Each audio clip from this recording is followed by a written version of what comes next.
auparavant, on va faire un petit tour du côté de cette grande réunion qui se fait autour du chlordécone en ce moment, puisque vous savez, la question de l'empoisonnement de notre peuple est toujours d'actualité.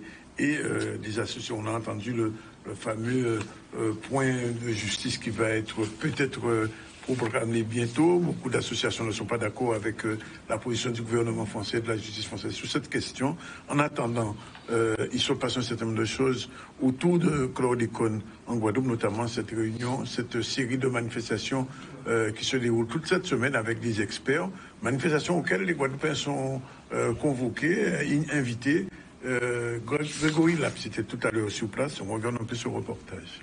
L'idée de ce colloque, c'est de partager les avancées sur les questions de recherche, sur la question de la pollution par la chlordécone aux Antilles. Sur ce colloque-là, il y aura différents points qui seront abordés. Particulièrement, un accent sera mis sur les apports en sciences sociales, qui étaient assez absentes du colloque précédent, et également des aspects sur les questions de dégradation de la molécule, mais aussi sur les aspects d'impact sur la santé.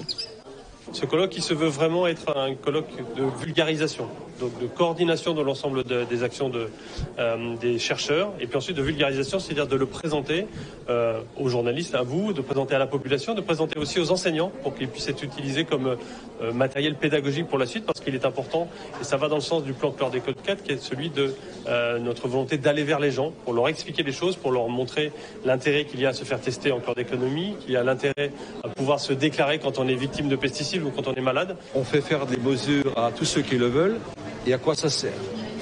Et on a une valeur seuil, mais vous savez bien comme moi que pour peu que j'ingère ce soir un produit contaminé, demain je vais dépasser la valeur seuil alors que j'aurais rien consommé avant. Du coup, quel est le sens? Du coup, on aura une vraie table ronde sur ces questions-là. Il y a premièrement l'accès au fonds d'indemnisation des victimes de pesticides.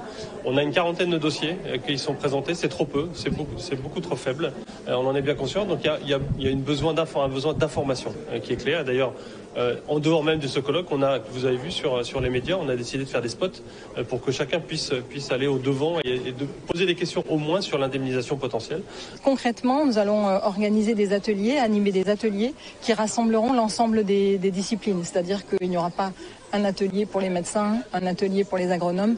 On souhaite avoir des ateliers vraiment intégratifs, inclusifs, pour permettre ce dialogue et justement aboutir peut-être à des propositions plus en ligne avec la démarche One Health et peut-être plus pertinentes pour la résolution de cette question assez critique. Mercredi après-midi, on aura un exposé qui montre comment, à partir des connaissances de devenir de la molécule dans l'animal, on est arrivé à faire un outil d'aide à la décision qui vient d'être validé avec des éleveurs.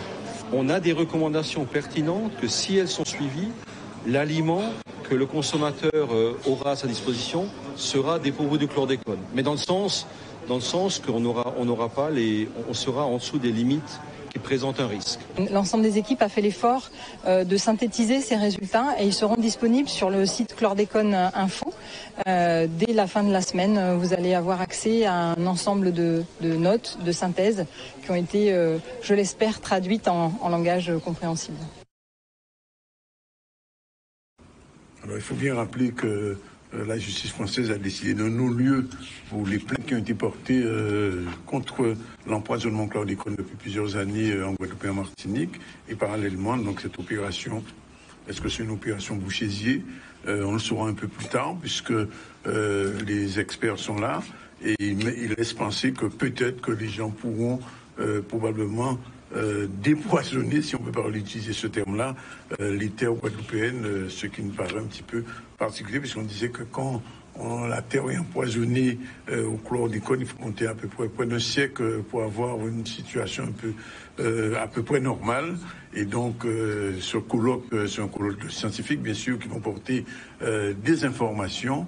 Mais ça, c'est pas tout à fait un hasard si ce colloque intervient au lendemain même du non-lieu du gouvernement français, enfin de la justice française. Mais les associations qui luttent pour un droit des Guadeloupéens et des Martiniquais à être indemnisés réellement, puisque le préfet a dit qu'il y a seulement 40 dossiers.